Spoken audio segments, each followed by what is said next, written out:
Sa sandaling tinahak ko ang pintong gawa sa kahoy, alam kong nagawa ko na ang pinakamagandang desisyon sa buhay ko o ang pinakamasamang pagkakamali na maiisip.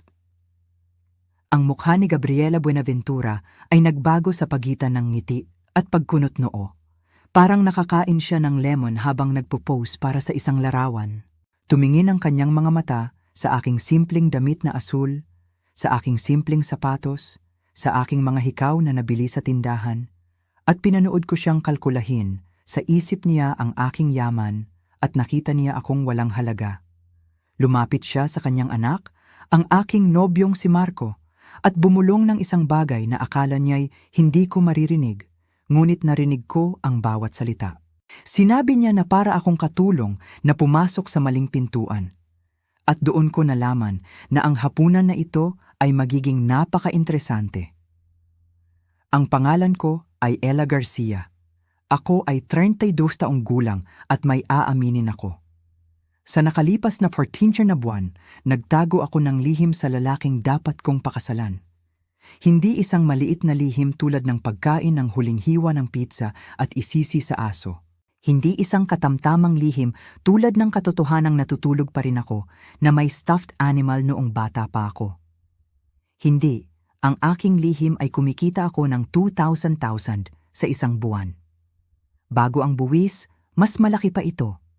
Pagkatapos ng buwis, ito pa rin ang uri ng numero na nagpapagulat sa mga accountant at nagtatanong kung may pagkakamali. Ako ay isang senior software architect sa isa sa pinakamalaking kumpanya ng teknolohiya sa Pacific Northwest. Nagsusulat ako ng code mula noong ako ay 15 taong gulang. Ibinenta ko ang una kong app noong 22 taong gulang at patuloy akong umaakyat sa corporate ladder simula noon. Mayroon akong 3 patent. Nagsalita ako sa mga internasyonal na komperensya. Mayroon akong stock options na ikamumula ng iyong mga mata. At akala ni Marco, isa akong administrative assistant na hindi kayang bayaran ang kanyang upa. Hindi ko talaga siya niloko. Noong nagkita kami sa isang coffee shop 14 na buwan na ang nakararaan, tinanong niya kung ano ang aking ginagawa at sinabi kong nagtatrabaho ako sa tech. Tumango siya na parang naiintindihan niya, pagkatapos ay tinanong niya kung ako ang nag-aasikaso ng schedule para sa mga ehekutibo. Ngumiti ako at sinabing may kinalaman ako sa pagsuporta sa koponan. Siya mismo ang nagpuno sa mga blangko at hindi ko na siya itinama. Bakit ko gagawin ang ganito? Bakit ko hahayaan ang lalaking nililigawan ko, ang lalaking iniibig ko, na maniwala na nahihirapan ako sa pananalapi kung kaya kong bilhin ang kanyang sasakyan ng 10 beses? Dahil natutunan ko ang isang bagay, matagal na ang nakararaan mula sa pinakamahalagang tao sa aking buhay. Pinalaki ako ng aking lola pagkatapos pumanaw ang aking mga magulang noong ako ay 7 taong gulang. Nakatira siya sa isang simpleng bahay sa isang tahimik na kapitbahayan, nagmamaneho ng isang lumang sasakyan, namimili sa mga regular na grocery store at hindi kailanman nagsuot ng anumang maluho. Tinuruan niya akong magluto ng mga simpleng pagkain, pahalagahan ang maliliit na kasiyahan at huwag kailanman husgahan ang aking halaga sa pamamagitan ng numero sa aking bank account. Ang hindi ko alam hanggang sa pumanaw siya noong ako ay dumating sa 10 taong gulang, ay ang aking lola ay may halagang ilang milyong piso.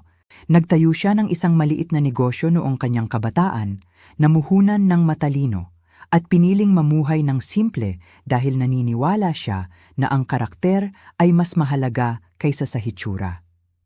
Iniwan niya sa akin ang lahat kasama ang isang sulat na hanggang ngayon ay iniingatan ko sa aking nightstand. Sa sulat na iyon, isinulat niya ang isang bagay na hindi ko pa nakakalimutan. Sinabi niya na ang tunay na karakter ng isang tao ay lumalabas lamang kapag iniisip nilang walang mahalagang nanunood. Kapag naniniwala silang wala kang maiaalok sa kanila, kapag iniisip nilang mababa ka sa kanilang paningin, doon mo makikita kung sino talaga sila. Kaya, noong inimbitahan ako ni Marco sa hapunan sa mansyon ng kanyang mga magulang, noong ipinahiwatig niya na maaaring ito na ang gabi na magiging seryoso ang mga bagay, noong binanggit niya na ang kanyang ina ay napakapartikular sa mga unang impresyon, gumawa ako ng isang desisyon. Bibigyan ko ang pamilya Buenaventura ng pagsubok na itinuro sa akin ng aking lola. Lilitaw ako bilang simpleng babae na inaasahan nila. Magsuot ako ng simpleng damit at magmamaneho ng aking lumang sasakyan at magsasalita ng may kababaang loob tungkol sa aking mga kalagayan. At titingnan ko kung paano nila tratuhin ang isang taong akala nila ay hindi makakatulong sa kanila. Ang isang taong akala nila ay mababa sa kanila. Isang taong akala nila ay walang maiaalok. At bago mo ako husgahan, bago mo isipin na ako ay mapanlinlang o mapanloko, hayaan mong tanungin kita. Naitanong mo na ba kung ano talaga ang iniisip sa iyo ng pamilya ng iyong kapareha? Naramdaman mo na ba ang nakakainis na pakiramdam na ang mga ngiti ay peke at ang mga papuri ay walang laman? Gusto mo na bang malaman ang katotohanan kahit na ito ay masakit? Gusto kong malaman. Kailangan kong malaman dahil hindi lamang ako nagbabalak na pakasalan si Marco. Nagbabalak akong magpakasal sa kanyang pamilya. At ang mga pamilya, tulad ng itinuro din sa akin ng aking lola, ay magpakailanman. Ngayon, bago ko ipagpatuloy ang kwentong ito, gusto ko lang maglaan ng sandali.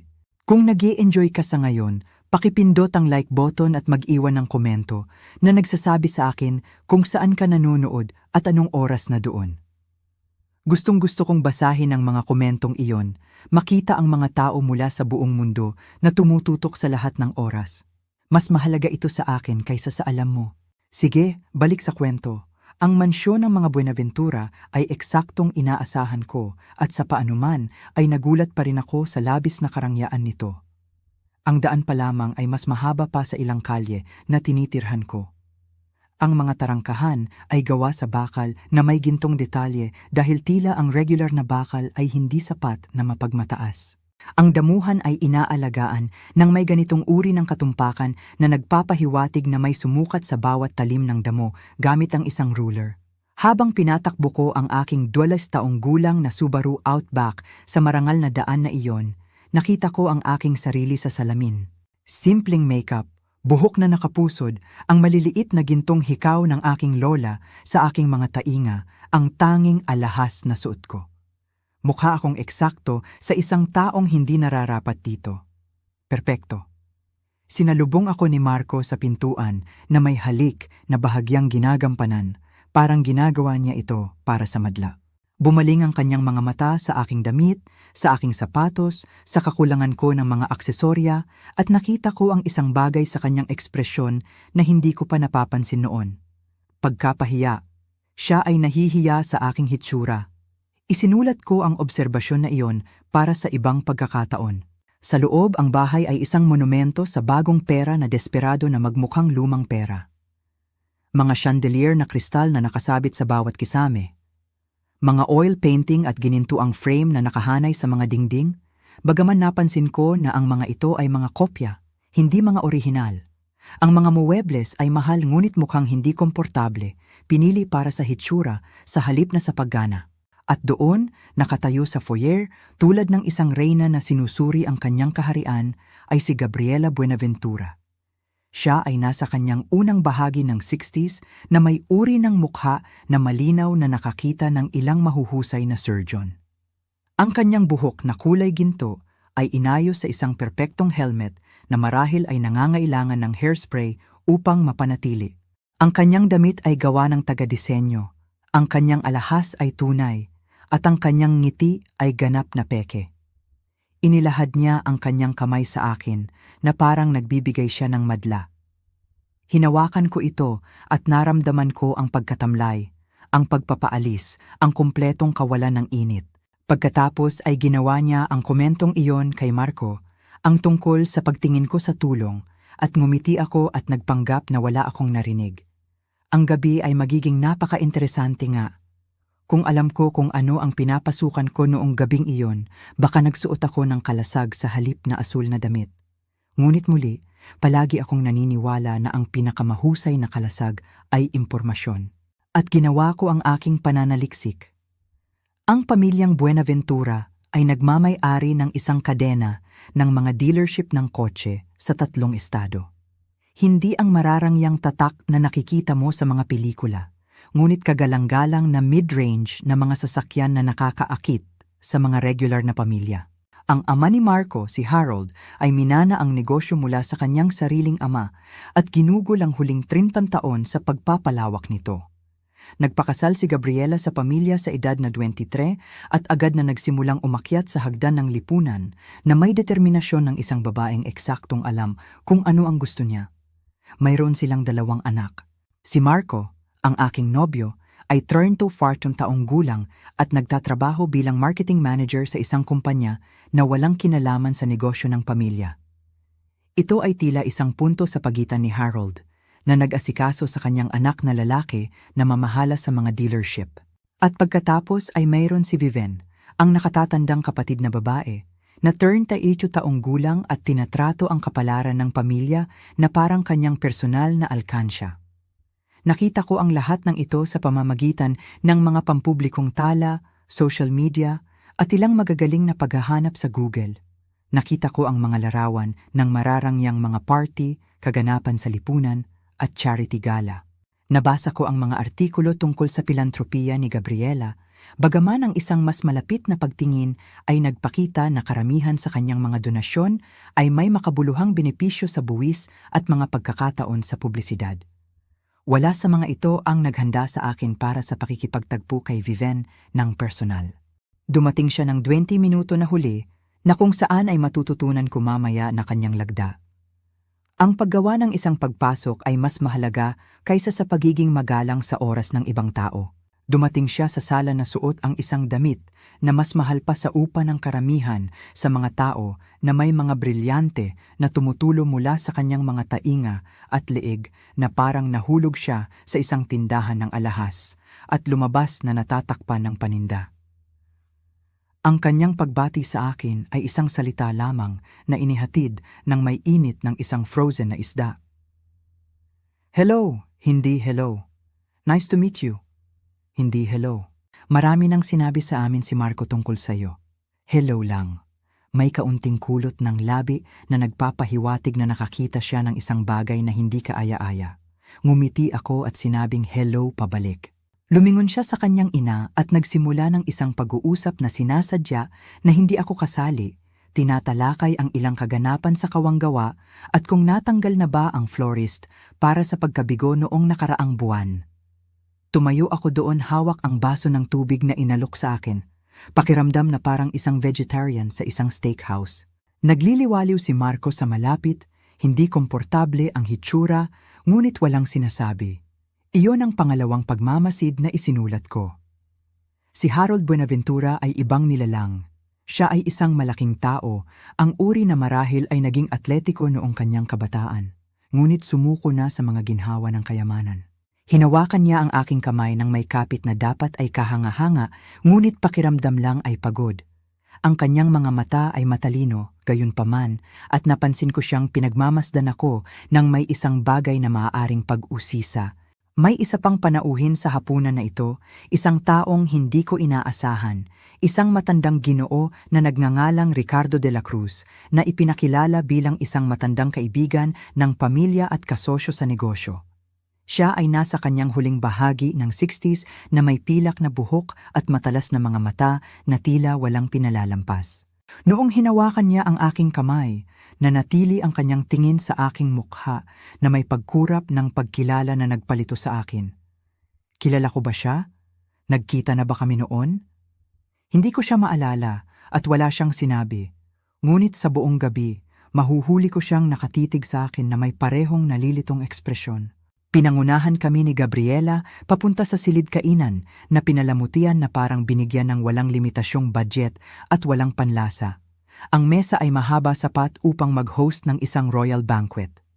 Ang mga upuan ay may upholstery sa kung ano ang ipinapalagay kong tunay na seda at kasama sa mga lugar na setting ang mas maraming tinidor kaysa sa nakita ko sa labas ng isang tindahan ng supply ng restaurant. Pinilang ko sila. Mayroong 6 na tinidor sa bawat lugar na setting.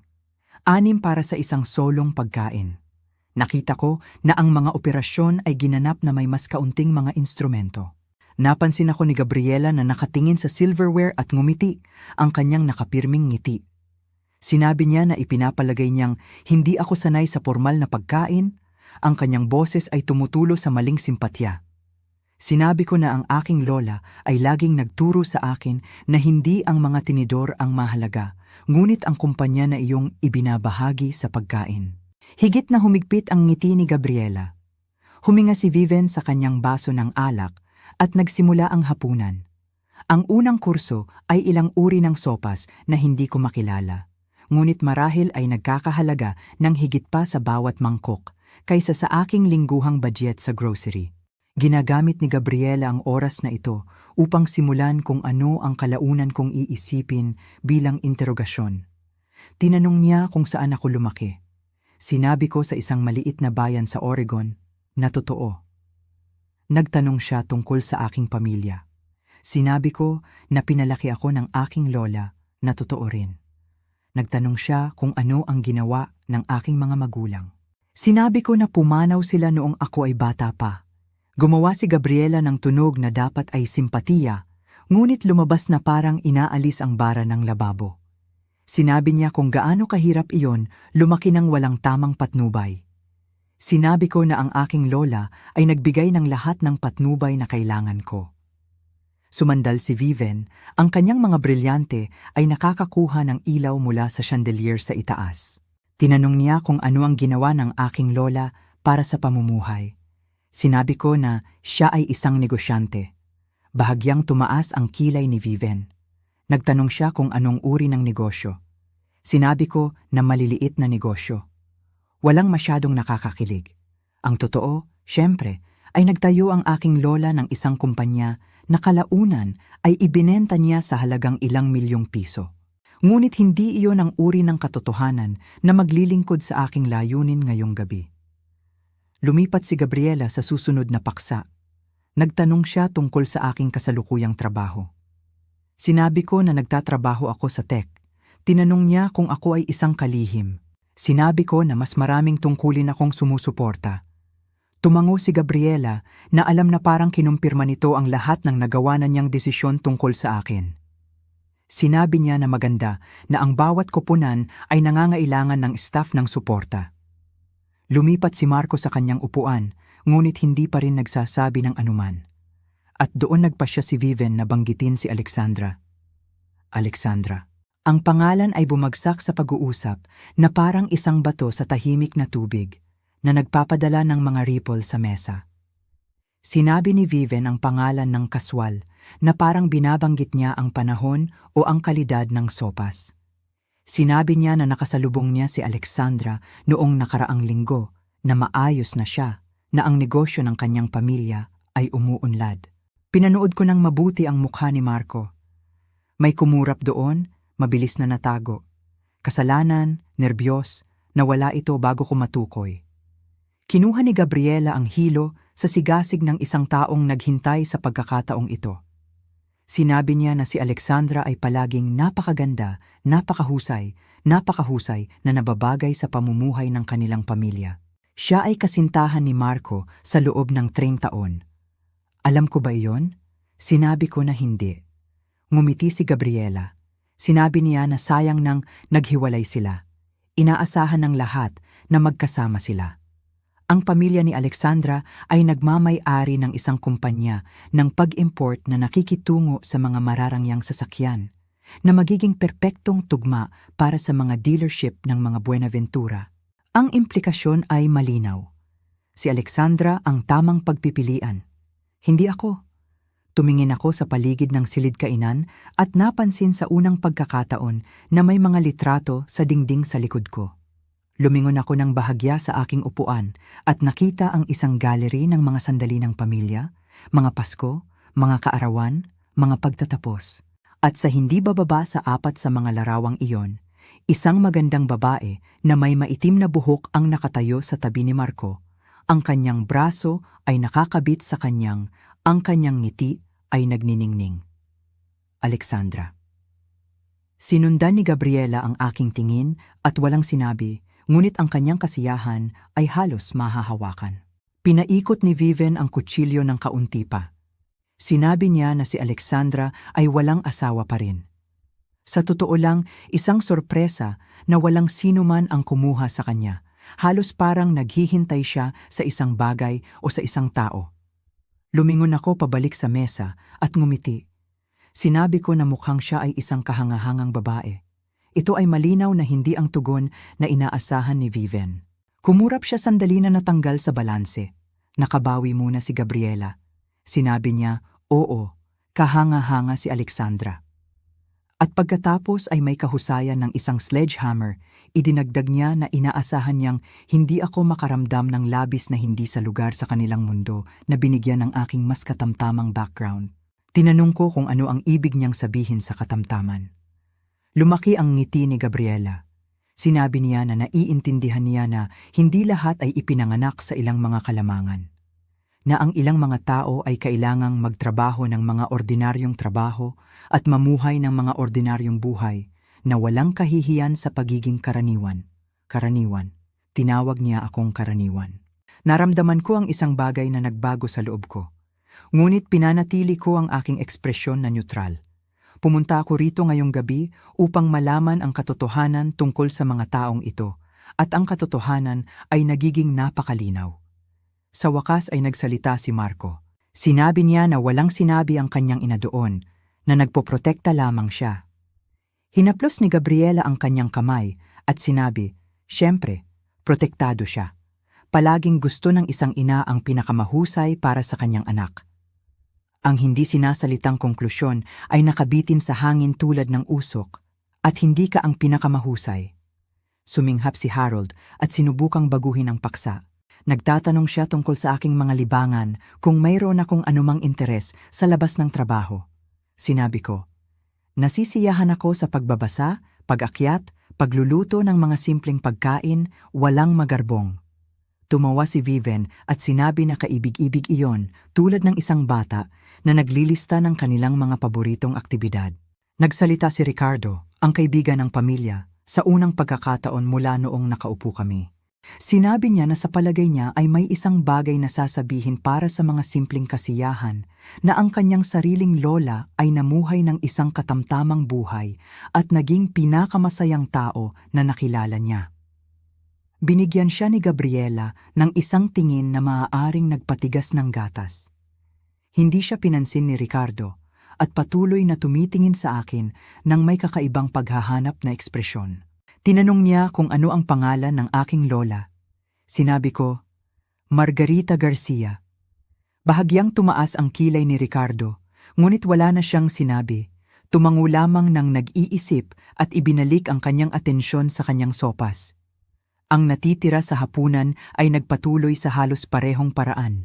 Sina Gabriela at Viven ay nagpalitan ng pagtatanong na idinisenyo upang ipaalala sa akin ang aking lugar na sa kanilang isipan ay nasa ilalim nila.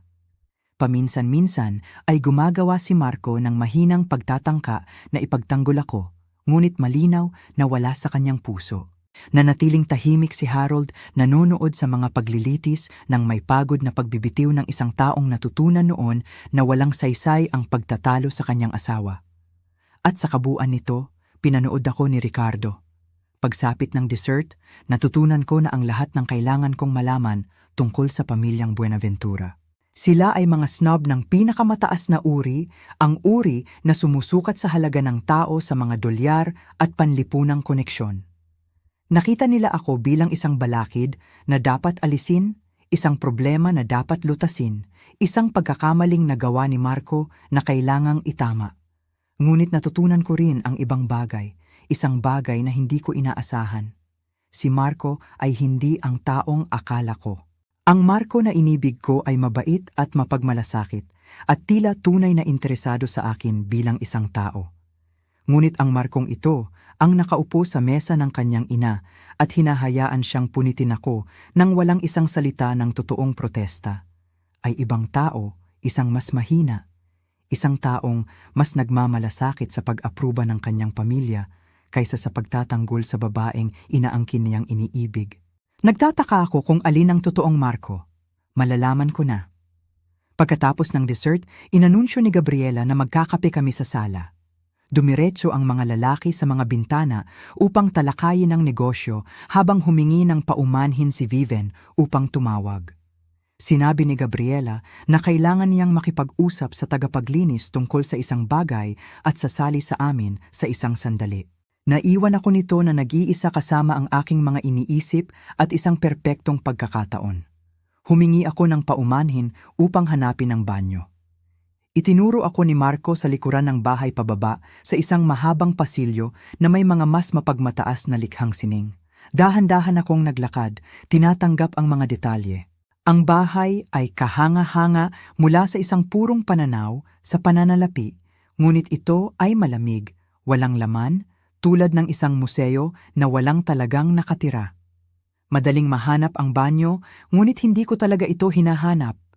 Ang hinahanap ko ay impormasyon, pag-unawa, ilang palatandaan na makakatulong sa akin na maunawaan ang gabi.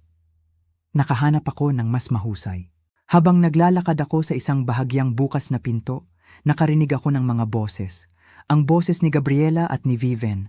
Huminto ako. Sinabi sa akin ng bawat instinct na magpatuloy sa paglalakad upang igalang ang kanilang privacy na hindi makinig tulad ng isang karakter sa isang soap opera.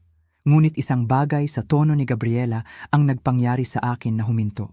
Isang bagay na matalas, kagyat. Lumapit ako sa pinto, nanatili sa mga anino. Sinasabi ni Gabriela na kailangan nating harapin ang sitwasyong ito ng mabilis, na hindi dapat payagan si Marco na gawin ang pagkakamaling ito. Sumang-ayon si Viven. Sinabi niya na hindi siya makapaniwala na talagang dinala niya siya rito, na akala niya ito ay isang yugto lamang, tulad ng kanyang panahon ng vegetarian sa kolehiyo. Sinabi ni Gabriela na mas seryoso ito kaysa sa isang dieta. Ang babaeng ito ay maaaring sumira sa lahat. Naramdaman ko na mas mabilis ang tibok ng puso ko. Pinag-uusapan nila ako. Siyempre, pinag-uusapan nila ako. Ngunit kung ano ang sumunod, ay kung ano talaga ang nagpalamig sa aking dugo. Sinabi ni Viven na hindi maaaring maging mas masama ang oras. Sinabi niya na kailangan nila ang pagsasama sa pamilya Castellano na magpatuloy. At kailangang makasama ni Marco si Alexandra upang mangyari iyon. Castañano, iyon ang apelido ni Alexandra, ang mga nag-import ng mararangyang sasakyan. Sumang-ayon si Gabriela. Sinabi niya na ang dealership ay may problema, na kailangan nila ang pakikipagtulungan sa Castellano upang mabuhay sa susunod na taon ng pananalapi. Naramdaman ko ang paglipat ng sahig sa ilalim ko. Ang mga dealership ng Buenaventura ay may problemang pinansyal. Naghinala ako ng isang bagay mula sa aking pananaliksik, ngunit kinumpirma nito. Nagpatuloy si Viven. Sinabi niya na dapat panatilihin ni Marco na interesado si Alexandra habang tinatrabaho nila ang mga detalye. Iyon ang plano.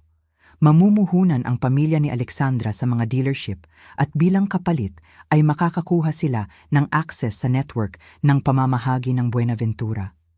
Sinabi ni Gabriela na siniguro niya kay Marco na pinapanatili niya ang kanyang mga pagpipilian kay Alexandra. Bukas ang mga opsyon. Habang nag-aalok siya sa akin, sumandal ako sa dingding, tumatakbo ang aking isip. Hindi lamang ito pagmamataas. Hindi lamang ito isang pamilya na hindi gusto ang kasintahan ng kanilang anak. Ito ay kinakalkula, madiskarte. Si Marco ay hindi lamang isang mahinang tao na hindi kayang tumayo sa kanyang ina. Ginagamit ako ni Marco. Ngunit para saan? Bakit ako panatilihin sa paligid kung si Alexandra ang palaging plano? Sinagot ni Viven ang aking hindi sinasalitang tanong. Sinabi niya na si Marco ay isang hangal. Tila talaga niyang gusto ang maliit na kalihim na ito, ang walang sino man. Dapat niya akong gamitin bilang isang placeholder hanggang sa ma-finalize ang deal kay Alexandra, ngunit nagiging attached siya. Isang placeholder. Iyon ako, isang placeholder, isang paggambala, isang taong magpapanatili kay Marco na sinasakop habang tinatrabaho ng pamilya ang kanilang mga kaayusan sa negosyo. Sinabi ni Gabriela na hahawakan nila ito. Sinabi niya na gagawa sila ng anunsyo ng pakikipag-ugnayan ngayong gabi, papangalanan sa publiko si Marco sa batang babae na ito, at pagkatapos ay makakahanap ng isang paraan upang paghiwalayin sila bago ang kasal. Sa sandaling nakuha na nila si Alexandra, matutuklasan nila ang ilang kakilakilabot na lihim tungkol sa akin na magbibigay katwiran sa pagwawakas ng pakikipag-ugnayan. Nagtanong si Viven, anong kakilakilabot na lihim? Sinabi ni Gabriela na lilikha sila ng isa kung kinakailangan. Nakatayo ako sa pasilyo na iyon na nagyelo, nakikinig sa dalawang babae na nagpaplano ng pagkawasak ng aking relasyon, na parang nagpaplano sila ng isang hapunan. At pagkatapos ay sinabi ni Viven ang isang bagay na lalo pang nagpalala sa lahat. Sinabi niya na hindi bababa sa ang batang babae ay napakatanga upang maghinala ng anuman na mahusay ang napili ni Marco sa bagay na iyon. Siya ay walang muwang, mapagkakatiwalaan, marahil nagpapasalamat lamang na may isang tulad ni Marco na napansin siya. Tumawa si Gabriela at sumang-ayon. Umalis ako sa pinto, lumipat ng tahimik sa pasilyo. Nanginginig ang aking mga kamay, ngunit hindi sa sakit, sa galit. Akala nila ay tanga ako. Akala nila ay walang muwang ako. Akala nila ay desperado ako sa pag-ibig na tatanggapin ko ang anumang mga mumo na itinapon nila sa aking paraan. Wala silang ideya kung sino ang kanilang kinakaharap. Nakita ko ang banyo, nagwisik ng ilang malamig na tubig sa aking mukha at tumingin sa aking sarili sa salamin. Ang babaeng nakatingin sa akin ay hindi nasira. Hindi siya nawasak. Nag-iisip siya. Naparito ako ngayong gabi upang subukan ang pamilya ni Marco at nabigo sila ng kamangha-mangha. Ngunit ang pagsubok ay nagbunyag ng isang bagay na hindi ko inaasahan. Si Marco mismo ay bahagi ng problema. Hindi lamang siya nahuli sa pagitan ko at ng kanyang pamilya. Aktibo niya akong niloloko. Ang tanong ngayon ay kung ano ang gagawin tungkol dito. Maaari ko siyang harapin, maaari akong lumabas ngayon at sabihin sa lahat kung ano mismo ang narinig ko. Maaari akong gumawa ng isang eksena, ilantad ang kanilang mga plano at iwanan ang bahay na ito magpakailanman. Ngunit masyadong madali iyon, napakabilis. Itatapon nila ako bilang emosyonal, dramatiko, mapait. Sasabihin nila sa kanilang sarili na pinapatunayan ko lang ang kanilang punto tungkol sa akin. Numero kung tutugon ako sa pagtataksil na ito, gagawin ko ito sa aking paraan, sa aking mga tuntunin na may isang plano na hindi nila makikita. Marami akong itinuro sa akin ng aking lola, ngunit ang isang aral ay lumagpas sa lahat ng iba pa. Sinabi niya na kapag may isang nagkakamali sa'yo, binigyan ka nila ng regalo, ang regalo ng sorpresa. Binigyan ako ni na Gabriela at Viven ng pinakadakilang regalo sa lahat. Wala silang ideya kung ano ang kaya kong gawin. Inayos ko ang aking makeup, pinahaba ang aking buhok, at bumalik sa sala na may ngiti sa aking mukha. Nagsisimula pa lamang ang laro. Nang bumalik ako sa sala, may nagbago. Ang mga muwebles ay bahagyang naayos ang pag-iilaw. Nakatayo si Gabriela sa tabi ng fireplace na may pag-asa na bahagyang nakatago. Naitayo si Harold malapit sa pintuan, mukhang hindi komportable. Nagkukunwari si Viven na sinusuri ang isang painting, ngunit nahuli ko siyang tumitingin kay Marco nang may ngiti at nakatayo si Marco sa gitna ng silid, mukhang kinakabahan. Masyadong kinakabahan. Lumingon siya nang pumasok ako at ang kanyang mukha ay sumira sa kung ano ang dapat ay isang mapagmahal na ngiti. Lumakad siya patungo sa akin, hinawakan ang aking mga kamay sa kanya at sinabi na gusto niya akong tanungin ng isang bagay. Naramdaman ko ang bitag na nagsasara sa paligid ko. Sinabi ni Marco na alam niyang hindi pa kami matagal na magkasama at na ang kanyang pamilya ay maaaring medyo labis sa una. Ngunit sinabi niyang alam niya kung ano ang gusto niya. Sinabi niya na gusto niya ako at pagkatapos ay lumuhod siya. Ang singsing na ginawa niya ay malaki at maluho, eksakto ang uri ng bagay na aaprubahan ni Gabriela. Ito rin, napansin ko, ay agad na may kaduda-dudang kalidad. Ang brilyante ay malabo, ang setting ay hindi pantay. Ito ang uri ng singsing na mukhang kahanga-hanga sa dim lighting, ngunit ibubunyag ang mga depekto nito sa malupit na ilaw ng araw, katulad ng lalaking may hawak nito. Hiniling ako ni Marco na pakasalan siya. Sa likuran niya, nagningning si Gabriela. Ito ay malinaw na ang plano, ang unang hakbang sa kanilang diskarte. Ipagawa si Marco sa publiko sa akin. Pagkatapos ay humanap ng paraan upang itapon ako sa kalaunan. Sa ngayon, gagamitin nila ang pakikipag-ugnayan upang panatilihing naghihintay si Alexandra, na nakabitin ang pangako ni Marco habang tinatrabaho nila ang kanilang mga kaayusan sa negosyo. Naintindihan ko ang lahat ng ito sa loob ng isang tibok ng puso. Naintindihan ko rin na mayroon akong pagpipilian na gagawin. Maaari akong tumanggi. Maaari kong tanggihan ang panukalang ito mula sa isang lalaki na gumagamit sa akin sa harap ng isang pamilya na kinasusuklaman ako. Maaari akong lumakad ng buo ang aking dignidad at hindi na muling makita ang sino man sa kanila. Ngunit tatapusin nito ang kwento ng maaga. Inisip ko ang narinig ko sa pasilyo. Inisip ko ang kanilang mga plano na lumikha ng ilang iskandalo tungkol sa akin. Naisip ko kung paano nila ako nakita bilang tanga, walang muwang, matatapon. At naisip ko kung gaano kasiya siya na ipakita sa kanila kung gaano sila nagkakamali. Kaya sinabi ko oo. Isinuot sa akin ni Marco ang singsing at nagsimulang pumalakpak si Gabriela na parang nasa isang pagtatanghal sa teatro siya. Ibinigay ni Viven ang kanyang mga pagbati nang may init ng isang Enero ng umaga sa Alaska. Hinakawan ni Harold ang kamay ni Marco at sinabihan siya na mahusay siyang gumawa. Nakuha ni Ricardo ang aking mata mula sa buong silid. May isang bagay sa kanyang ekspresyon, isang bagay na nakakaalam, na parang naghihinala siya na ang kwentong ito ay may ilang mga karagdagang kabanata na pupuntahan. Ngumiti ako sa kanya at ngumiti siya pabalik. Ang natitirang gabi ay lumipas sa isang mabilis na paglalakbay ng champagne at maling pagbati. Pinag-usapan ni Gabriela ang pagpaplano ng engagement party. Tinalakay ni Viven ang mga lugar. Binanggit ni Harold ang mga pagkakataon sa negosyo na maaaring lumitaw mula sa unyon ng aming mga pamilya. Bagaman natisod siya rito, malinaw na hindi sigurado kung ano ang maaaring dalhin ng aking pamilya sa mesa.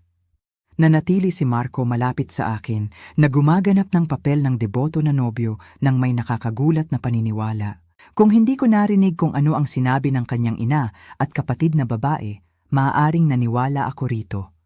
Ngunit narinig ko na at hindi ko makakalimutan. Nang matapos ang gabi, sinamahan ako ni Marco sa aking sasakyan. Ang hangin ng gabi ay malamig at malinaw. At sandali, nakatayo lang kami doon sa daanan na nagtutulungan. Tinanong niya kung okay lang ako. Sinabi niya na alam niya na ang kanyang pamilya ay maaaring marami. Ngunit nangako siya na magiging mainit sila sa akin sa kalaunan. Sinabi ko na naintindihan ko. Sinabi ko na pagod na ako. Hinalikan niya ako ng magandang gabi at umalis ako sa mansyon ng Buenaventura na may singsing niya sa aking daliri at isang plano na nabubuo sa aking isipan. Sa susunod na umaga, sinimulan ko ang aking pananaliksik. Kung mayroong isang bagay na itinuro sa akin ng aking trabaho, ito ang kapangyarihan ng impormasyon, data, dokumentasyon.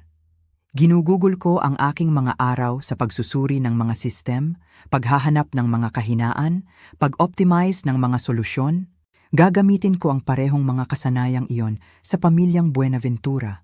At ang natagpuan ko sa susunod na ilang araw ay kinumpirma ang lahat ng narinig ko at pagkatapos ay ang ilan. Ang mga dealership ng Buenaventura ay talagang may problemang pinansyal. Hindi lamang isang magaspang na patch, ngunit seryosong istrukturang problema. Lumawak sila ng napakabilis sa mga taon ng boom, kumuha ng labis na utang, at ngayon ang mga singil ay darating na. Ang kanilang pangunahing kasunduan sa franchise ay para sa pag-renew, at ang tagagawa ay tumitingin sa iba pang mga pagpipilian. Ang pakikipagsosyo sa pamilya ni Alexandra ay hindi lamang madiskarte, ito ay desperado. Ngunit hindi lang iyon. Habang naghuhukay ako ng mas malalim, nakahanap ako ng ibang bagay. Isang bagay na marahil iniisip ng mga Buenaventura ay nakatago magpakailanman.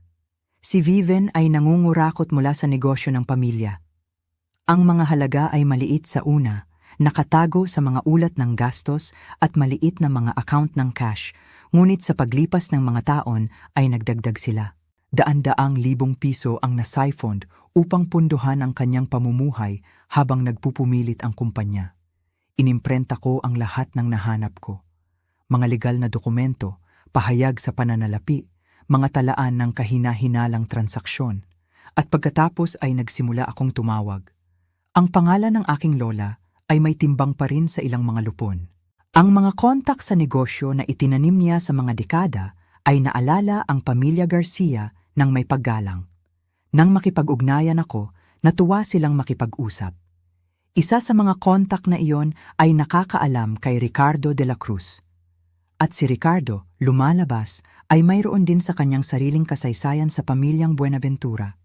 Niloko siya sa isang deal sa negosyo noong mga nakaraang taon.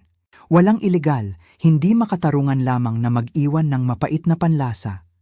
Naghihintay siya ng isang pagkakataon upang pantayan ng iskor. Bibigyan ko siya ng pagkakataong iyon. Bago tayo magpatuloy, gusto ko lang sabihin ang isang bagay mula sa aking puso. Ang channel na ito ay nangangahulugan ng labis sa akin at ang bawat tulad, bawat komento, bawat subscription ay tumutulong ng higit pa kaysa sa alam mo. Kung nag-e-enjoy ka sa kwentong ito, pakisagot mo lang ang 2 segundo para i-hit ang pindutan ng subscribe. Malaki ang pagkakaiba nito. Salamat. Ngayon, pabalik sa kung ano ang nangyari. Ang susunod na ilang linggo ay isang ehersisyo sa pasensya at pagganap. Ginamit ko ang papel ng masayang nobya na may kasanayan ng isang award-winning na aktres. Nag-attend ako ng mga hapunan ng pamilya sa mansyon ng Buenaventura. Nakinig ako sa mga pasibo-agresibong komento ni Gabriela na may ngiti. Pinanood ko si Viven na ipinagmamalaki ang kanyang mga damit na taga-disenyo at mamahaling alahas. Alam kung saan nagmula ang pera. At pinanood ko si Marco. Iba na siya ngayon. O marahil nakikita ko lang siya ng malinaw sa kauna-unahang pagkakataon. Ang pagka-alerto na minsan kong natagpuan na kaakit-akit ngayon ay tila kinakalkula. Ang mga papuri ay parang sinanay at ang kanyang telepono na binabantayan niya ng may tumataas na pagbabantay ay gumagambala ng mga mensahe na mabilis niyang itinago mula sa paningin. Alam ko kung sino ang nagte-text sa kanya. Nakita ko ang pangalan na nag-flash sa kanyang screen ng higit sa 1 beses. Alexandra. Isang gabi, sinabi ko kay Marco na nagtatrabaho ako ng huli. Sa halip, nagpark ako malapit sa restaurant kung saan dapat siyang makipagkita sa isang kliyente. Hindi siya nakikipagkita sa isang kliyente. Nakikipagkita siya sa kanya. Pinanood ko sa bintana habang nakaupo silang dalawa sa isang sulok na mesa. Malapit ang kanilang mga ulo. Ang kanilang wika ng katawan ay hindi maikakaila na matalik. Sa isang punto, kinuha niya ang kanyang kamay sa mesa. Sa isa pa, tumawa siya sa isang bagay na sinabi niya at hinawakan ang kanyang mukha. Kumuha ako ng mga larawan, hindi dahil kailangan ko ng katibayan para sa anumang legal na layunin, ngunit dahil gusto kong alalahanin ang sandaling ito. Gusto kong alalahanin kung sino talaga si Marco Buenaventura. Hindi lamang siya mahina, hindi lamang siya anak ng ina. Siya ay isang sinungaling at isang manloloko. Aktibong nagpapanatili ng 2 relasyon habang ang kanyang pamilya ay nag-orkestra sa kinalabasan mula sa likod ng mga eksena. Ang galit na naramdaman ko sa sandaling iyon ay puti mainit at naglilinis, ngunit hindi ako kumilos dito. Hindi pa. Sa halip, umuwi ako at idinagdag ang mga larawan sa aking lumalaking file. Sina Ricardo at ako ay regular na nagkikita, palaging lihim. Siya ay mayroon sa kanyang sariling dokumentasyon ng kaduda-dudang kasanayan sa negosyo ng Buenaventura. Kilala niya ang mga tao na nasaktan ng kanilang mga pakikitungo sa paglipas ng mga taon. Mas handa siyang tumulong sa pagbagsak sa kanila. Ngunit tinanong niya ako kung bakit. Sinabi niya na naiintindihan niya ang kanyang sariling mga motibasyon, ngunit gusto niyang malaman sa akin. Tungkol lang ba ito sa paghihiganti o ito ay isang bagay na higit pa? Inisip ko ang kanyang tanong sa loob ng mahabang panahon bago ako sumagot. Sinabi ko na hindi ito tungkol sa paghihiganti. Tungkol ito sa katotohanan. Sinabi ko na ginugol ng mga Buenaventura ang kanilang buhay na ginagamit ang kanilang pera at posisyon upang manipulahin ang mga tao. Trinato nila ang sinumang itinuturing nilang mababa sa kanila bilang matatapon. Itinaas nila si Marco na maging pareho at patuloy nilang gagawin ito sa iba pagkatapos kong umalis. Sinabi ko na kailangan ng isang tao na ipakita sa kanila na ang kanilang pera ay hindi maaaring maprotektahan sila mula sa mga kahihinatnan. Tumango ng dahan-dahan si Ricardo. Sinabi niya na ipagmamalaki ako ng aking lola. Iyon ang sandali na alam kong tama ang desisyon ko. Ang engagement party ay nakatakda para sa 3 linggo sa paglaon. Inihahatid ito ng mga Buenaventura sa kanilang mansyon na iniimbitahan ang lahat ng mahalaga sa komunidad ng negosyo. Tinuturing ito ni Gabriela na parang koronasyon, isang pagkakataon upang ipakita ang kanyang perpektong pamilya sa mundo. Wala siyang ideya kung ano ang darating. Ginugol ko ang 3 linggong iyon sa paghahanda. Nakipag-ugnay ako kay Ricardo. Gumawa ako ng mga madiskarte na tawag sa mga contact sa industriya. Naabot ko pa ang tagagawa ng kotse na isinasaalang-alang na ihinto ang mga dealership ng Buenaventura. Interesado silang makisama sa akin. At pagkatapos ng gabi bago ang party, gumawa ako ng isang huling bagay. Binigyan ko si Marco ng isang huling pagkakataon na maging tapat. Nakaupo kami sa kanyang apartment na nagbabasa ng huling mga detalye para sa party. Tinanong ko siya ng kaswal kung ano ang kanyang naramdaman tungkol sa amin, tungkol sa aming hinaharap. Sinabi niya na nasasabik siya. Sinabi niya na hindi na siya makapaghintay na pakasalan ako. Tinanong ko kung may gusto siyang sabihin sa akin anuman. Tiningnan niya ako ng may mga asul na mata na minsan kong natagpuan na kaakit-akit. Sinabi niya na walang anuman. Sinabi niya na ako ang lahat ng gusto niya. Nagtanong ako tungkol kay Alexandra. Nagpumutla ang kanyang mukha. Nakabawi siya ng mabilis, ngunit nakita ko ang pagkurap ng takot sa kanyang mga mata. Sinabi niya na si Alexandra ay isang matandang kaibigan lamang, wala nang iba. Tumango ako at sinabi na naintindihan ko. At sa sandaling iyon, naintindihan ko. Naintindihan ko na hindi kailanman magsasabi sa akin ng katotohanan si Marco. Magsisinungaling siya sa aking mukha hanggat naglilingkod ito sa kanyang mga layunin. Siya ay anak ng kanyang ina sa pamamagitan at sa pamamagitan. Sa susunod na gabi, nagsusuot ako ng damit mula sa aking totoong aparador. Hindi ang katamtaman na asul na numero na isinuot ko sa unang hapunan na iyon. Ito ay gawa ng taga-disenyo, elegante, nagkakahalaga ng higit pa sa lahat ng isinusuot ni Gabriela na pinagsama. Tiningnan ko ang aking sarili sa salamin at ngumiti. Oras na upang ipakita sa pamilyang Buenaventura kung sino mismo ang kanilang minamaliit. Ang mansyon ng Buenaventura ay nabago para sa engagement party. Ang mga puting tolda ay nagtutuldok sa maayos na damuhan.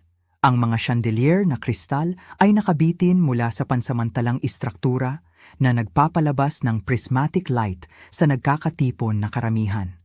Ang isang string quartet ay naglaro ng masarap na klasikong musika malapit sa fountain. Ang mga waiter sa malulutong na uniforme ay nagpalipat-lipat na may champagne at mga overve na marahil ay nagkakahalaga ng higit pa sa bawat kagat kaysa sa ilang sahod sa bawat oras ng mga tao. Nagawa ni Gabriela ang kanyang sarili. Hindi lamang ito isang party, ito ay isang pahayag. Huminto ako sa aking karaniwang Subaru. Pinapanood ang mga ekspresyon ng valet habang sinubukan nilang pagkasunduin ang aking katamtamang sasakyan sa parada ng mga Mercedes at BMW na nauna sa akin. Isa sa kanila ang talagang nagtanong kung kasama ako sa kumpanya ng catering. Ngumiti ako at iniabot sa kanya ang aking mga susi. Ang paglalakad mula sa paradahan hanggang sa pangunahing tolda ay parang isang runway. Sa bawat hakbang, tinanggal ko ang persona na isinusuot ko sa nakalipas na 3 linggo. Ang kinakabahang kasintahan, ang nagpapasalamat na nobya, ang simpleng babae na dapat magpasalamat sa matigas na pagtanggap ni Gabriela Buenaventura. Ngayong gabi, ako si Ella Garcia, ang totoo. Ang aking damit ay isang malalim na esmeraldang berde, pasadyang nilagyan ng isang taga-disenyo na ang pangalan ay ibinubulong sa mga bilog ng fashion ng may paggalang. Ang aking alahas ay hindi malinaw, ngunit hindi maikakaila sa sinumang nakakaalam ng kalidad. Ang pendant ng brilyante ng aking lola ay nakabitin sa aking lalamunan, isang piraso na na-appraise sa higit pa sa gastos ng karamihan sa mga kotse. Ang aking relo ay isang limitadong edisyon na 50 tao lamang sa mundo ang nagmamay-ari. Ginugol ko ang nakalipas na 14 na buwan na itinago kung sino ako. Ngayong gabi, titigil ako sa pagtatago. Ang unang taong nakapansin sa akin ay isang babaeng hindi ko nakilala. Asawa o kasintahan ng isang tao na nakatayo malapit sa pasukan sa pangunahing tolda. Tumingin siya sa akin, gumawa ng dobleng take at pagkatapos ay bumulong ng isang bagay sa kanyang kasama. Silang dalawa ay nakatingin. Nagpatuloy ako sa paglalakad. Ang pangalawang taong nakapansin ay si Harold Buenaventura. Binabati niya ang mga bisita malapit sa bar na ginagawa ang kanyang tungkulin bilang host na may pagod na sigasig ng isang tao na mas gugustuhin na manood ng golf. Nang makita niya ako, natigil ang kanyang pagbati. Ang kanyang mga mata ay naglakbay mula sa aking mukha hanggang sa aking damit, hanggang sa aking alahas at pabalik muli, at pinanood ko ang kalituhan na pumalit sa kanyang sinanay na pagkamagiliw. Sinabi ko ang magandang gabi at nagpasalamat sa kanya sa pag-ho-host ng napakagandang party. Nag-Istanbul siya tungkol sa pagiging natutuwa na magagawa ko ito. Ang kanyang mga mata ay nagtatanong pa rin upang malutas ang puzzle na ipinakita ko. Nagpatuloy ako bago siya magtanong. Ang pangunahing tolda ay puno ng marahil 100 bisita. Isang maingat na na-curate na koleksyon ng mga kasosyo sa negosyo, mga numero ng lipunan, at mga kaibigan ng pamilya. Nakilala ko ang ilang mga mukha mula sa aking pananaliksik. Ang regional manager mula sa tagagawa ng kotse, ilang karibal na may-ari ng dealership, isang mamamahayag mula sa lokal na publikasyon ng negosyo, at naroon na naghahawak ng hukuman malapit sa fountain ng champagne ay si Gabriela Buenaventura. Nagsusuot siya ng isang gown na kulay cream na marahil ay nagkakahalaga ng maliit na kapalaran. Bagaman malinaw na wala ito sa istante sa kabila ng kanyang pinakamahusay na pagsisikap na imungkahi kung hindi man. Ang kanyang alahas ay kahanga-hanga sa pamamagitan ng mga normal na pamantayan, ngunit hindi kapansin-pansin sa pamamagitan ng mga pamantayan ng tunay na kayamanan. Tumatawa siya sa isang bagay na sinabi ng isa sa kanyang mga panauhin. Ang kanyang ulo ay itinapon sa likod sa paraang iyon na nagmumungkahi na natutunan niyang gayahin ang libangan sa paaralan ng pagtatapos. Hindi pa niya ako nakikita. Kumuha ako ng baso ng champagne mula sa isang dumadaan na waiter at naglakbay ako sa karamihan, humihinto upang ipakilala ang aking sarili sa ilang mga panauhin sa daan. Ang bawat pakikipag-ugnayan ay sumunod sa parehong pattern. Kalituhan sa aking hitsura, sorpresa nang banggitin ko na ako ay nobya ni Marco, panibagong kalituhan ng ang aking damit, ang aking alahas, ang aking pamamaraan ay hindi tumugma sa anumang sinabi sa kanila tungkol sa akin. Kumalat ang salita. Nakikita ko ito sa mga bulong, ang mga pagsulyap, ang mga teleponong bahagyang sinusuri habang sinusubukan ng mga tao na alamin kung sino talaga ako. Mabuti. Sa wakas ay naabot ko ang bilog ni Gabriela nang natapos na siya sa isang kwento tungkol sa kanyang kamakailang gawain sa kawanggawa. Lumingon siya upang batiin ang bagong dating sa kanyang pamantayang nakapirming ngiti. At pagkatapos ay sumailalim ang kanyang mukha sa isang kahangahangang pagbabago. Una kalituhan, pagkatapos ay pagkilala, pagkatapos ay hindi paniniwala, pagkatapos ay isang bagay na maaaring takot. Sinabi niya ang aking pangalan na parang isang tanong. Sinabi ko, "Magandang gabi, Gabriela." At nagpasalamat sa kanya sa paghagis ng napakagandang party. Ang kanyang mga mata ay gumagalaw ng mabilis na kinukuha ang bawat detalye ng aking hitsura. Ang damit na nagkakahalaga ng higit pa sa kanyang buwanang budget ng sambahayan, ang pendant na itinampok sa isang magasin ng alahas, ang relo na marahil ay hindi niya nakita sa labas ng isang patalastas. Tinanong niya kung saan ko nakuha ang mga bagay na ito. Ang kanyang boses ay maingat na kinokontrol, ngunit hindi maikukubli ang panginginig sa ilalim. Sinabi ko na ilang piraso lang ito na iniipon ko para sa isang espesyal na okasyon. Lumitaw si Viven sa tabi ng kanyang ina, na tinawag ng ilang di nakikitang senyales ng pagkabalisa. Tiningnan niya ako at ang kanyang ekspresyon ay dumaan sa parehong paglalakbay na ginawa ni Gabriela. Kalituhan, pagkilala, hindi paniniwala. Ngunit nakabawi ng mas mabilis si Viven. Sinabi niya na interesante ang damit, ang kanyang boses ay tumutulo sa maling tamis. Nagtanong siya kung ito ay isang upa. Sinabi ko sa kanya ang pangalan ng taga-disenyo. Sinabi ko sa kanya na siya ay isang kaibigan na ginawa ito lalo na para sa akin. Ang pangalan ng taga-disenyo ay tinamaan si Viven tulad ng isang pisikal na suntok. Ito ay isang taong nagbihis ng mga kilalang tao na mayroong listahan ng naghihintay na mga taon na hindi gumawa ng mga damit para sa mga administrative assistant na halos hindi kayang bayaran ang kanilang upa. Binuksan niya ang kanyang bibig upang tumugon, ngunit walang lumabas. Humingi ako ng paumanhin upang hanapin si Marco. Habang naglalakad ako, narinig ko si Gabriela na humihinga ng isang bagay kay Viven tungkol sa pag-alam kung ano ang nangyayari. Narinig ko ang nalilitong tugon ni Viven, sinasabing wala siyang ideya na hindi ito nakakaintindi. Ngumiti ako sa aking sarili at nagpatuloy sa paglalakad. Natapos na ang unang yugto ng gabi. Ang binhi ng pag-aalinlangan ay itinanim. Ngayon ay oras na upang hayaan itong lumaki. Nakita ako ni Marco bago ko siya nakita. Lumabas siya mula sa isang pangkat ng mga bisita malapit sa bar, ang kanyang mukha ay maputla at ang kanyang mga mata ay malapad. Malinaw na narinig niya ang mga bulong, nakita ang mga hitsura, sinubukang pagkasunduin ang babaeng nakatayo sa harap niya sa babaeng akala niyang alam niya. Nagtanong siya kung ano ang nangyayari. Nagtanong siya kung saan ko nakuha ang damit, ang alahas, ang pagbabago. Nagtanong siya kung bakit ako mukhang isang ganap na ibang tao. Sinabi ko, mukha akong sarili. Tinitigan niya ako at pinanood ko ang isang bagay na nagbabago sa likod ng kanyang mga mata. Hindi eksaktong naiintindihan.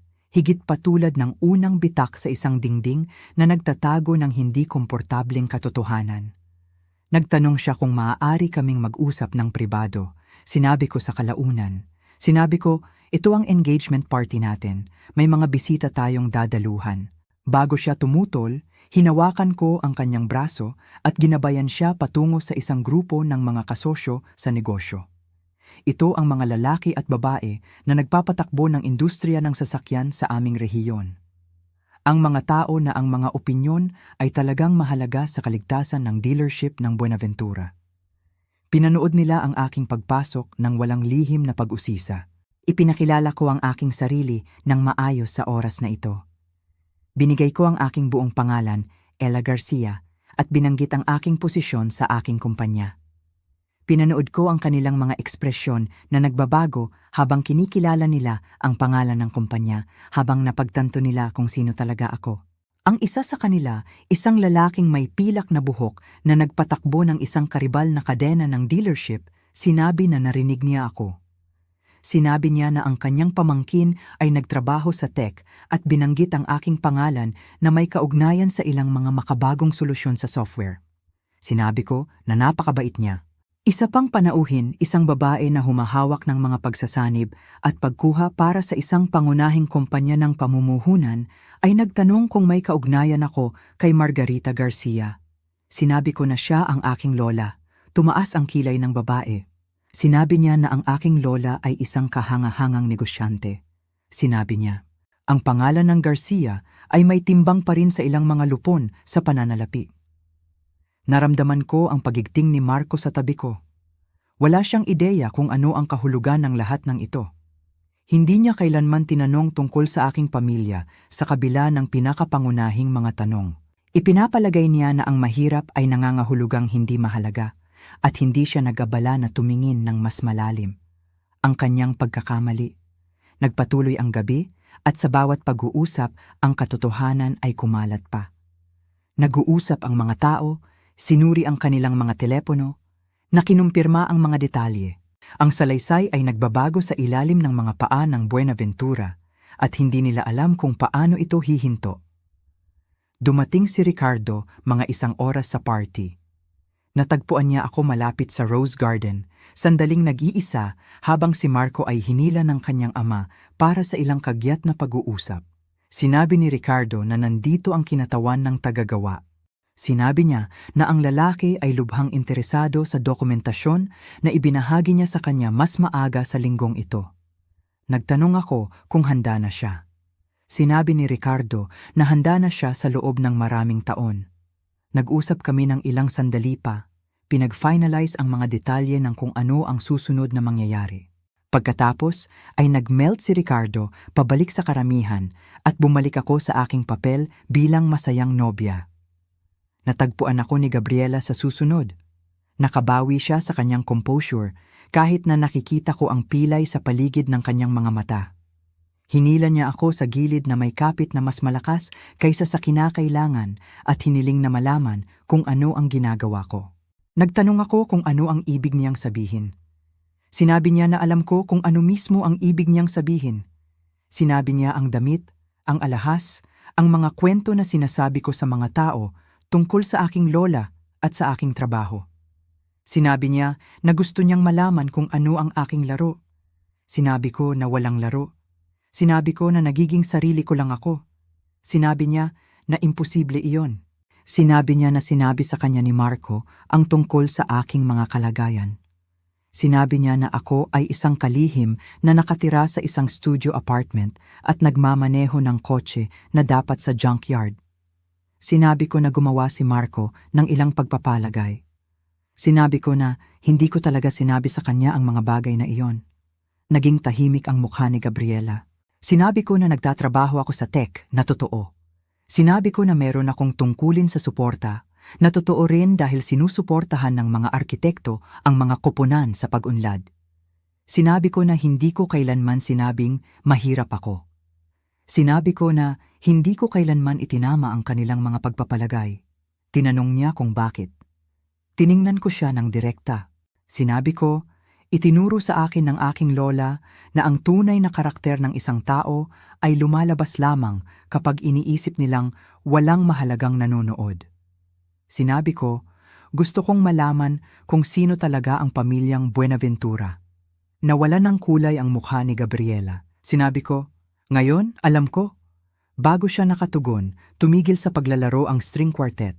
Dumating ang boses ni Harold Buenaventura sa sistema ng speaker na inaanunsyo na oras na para sa mga opisyal na toast at talumpati. Tiningnan ako ni Gabriela nang may isang bagay na maaaring takot. Ngumiti ako at naglakad patungo sa entablado. Malapit nang magsimula ang pangunahing kaganapan. Ang entablado ay itinakda sa dulong-dulo ng pangunahing tolda na pinalamutian ng mga bulaklak at malambot na ilaw na marahil ay dapat na romantiko, ngunit sa halip ay nakaramdam tulad ng isang spotlight na naghihintay para sa sandali nito. Tumayo si Harold sa mikropono na binabati ang mga panauhin at nagpapasalamat sa kanila sa pagdating upang ipagdiwang ang espesyal na okasyong ito. Pinag-usapan niya ang tungkol sa pamilya, tungkol sa tradisyon, tungkol sa kahalagahan ng malakas na pakikipagsosyo sa negosyo at buhay. Ang kanyang mga mata ay patuloy na tumutugtog kay Gabriela, na naglalakad sa karamihan patungo sa entablado na may determinasyon ng isang general na papalapit sa isang larangan ng digmaan. Naabot niya ang mikropono nang matapos na si Harold sa kanyang mga obserbasyon. Kinuha niya ng maayos, ang kanyang composure ay matatag na bumalik sa lugar, ang kanyang nangiti ay nagyelo at perpekto kaysa kailanman. Sinabi niya na natutuwa siyang tanggapin ang lahat sa pagdiriwang na ito ng pakikipag-ugnayan ng kanyang anak. Sinabi niya na natagpuan ni Marco ang kanyang sarili ng isang kahangahangang dalagita, isang tao na magiging perpektong karagdagan sa pamilyang Buenaventura. Sinabi niya na mayroon silang kapanapanabik na mga plano para sa hinaharap, mga plano na matiyak na magpapatuloy ang pamana ng Buenaventura sa mga henerasyon na darating. Pagkatapos ay nagsimula siyang magpahiwatig ng mga pagkakataon sa negosyo. Pinag-usapan niya ang tungkol sa paglago at pagpapalawak. Pinag-usapan niya ang tungkol sa mga bagong pakikipagsosyo at madiskarteng alyansa. Pinag-usapan niya ang tungkol sa pagpasok ng mga dealership ng Buenaventura sa isang kapanapanabik na bagong kabanata. Pinanood ko ang kinatawa ng tagagawa na lumipat ng hindi komportable. Sa sandaling tinahak ko ang pinto